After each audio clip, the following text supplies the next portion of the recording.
এই পর্যন্ত রাজনীতিতে ঢুকা মাইনুল চেয়ারম্যান বাদশাদা নুরুল ইসলাম ভাই তাদেরকে সামনে রেখে আমরা রাজনীতি করে আসছি।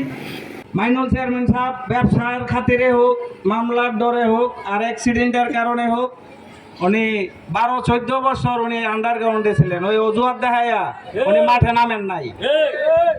তখন উনি যদি না থাকে তাহলে আমাদের তো আরো 2-1 জন গার্জেন লাগবো। ওই গার্জেন গুলো আমরা পাইছি বাদশা দাদার এবং নুরুল ইসলাম ভাইয়ের। দুর্দিনে আমরা ওনারা পাইছি। আমরা 17 বছরে যে মামলা হামলাগুলি খাইছি, গড় ছাড়া থাকছি কয়দিন আগেও, মাধব দিজে মার্ডার হয়েছে, গন্ডগোল হয়েছে, এই মামলা আমগোনামও দিছে। যদি আজকা শেখ হাসিনা ভাগ্য না যাইতো তাহলে আমরা কেউ ঘরে থাকতে পারতাম না, আমগরে মার্ডারের মামলা দিত। আর দেখেন এই জায়গায় যারা আওয়ামী লীগ আছেন 2-1 জন বা জ্ঞানী গুণী ব্যক্তি আছেন, আপনারা দেখেন যারা আওয়ামী লীগ করছে এরা কত নির্লজ্জ, এখন মতো নির্লজ্জ বেহায়া মানুষ না। এখন এরা কথা বলার চেষ্টা করে। একটা মুরগির বাচ্চারা যদি কাওয়ায় বাঁচিলে থাবা দেয়, মুরগিটাই চেষ্টা করে নিজের জান দিয়ে বাচ্চাটিকে রক্ষা করার লাগি।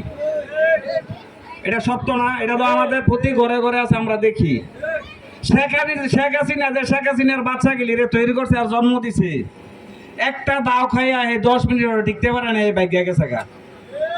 যাওয়ার কারণ এই জানে যে কতগুলি মানুষ মারছে, কত দুর্নীতি করছে, কত চুরি ডাকাতি করছে। এই করার কারণে এই জানে যে এই পাশাতে বাড়ি রে মাংস বিচিরা পাইতো না, ভাগ্য গেছে গা। তো এই যে ভাগ্য গেছে গা, আজকে আওয়ামী লীগের মধ্যে যারা আছে, যারা টই টই করে আর সই সই করে, এদেরকে এখন কি করা?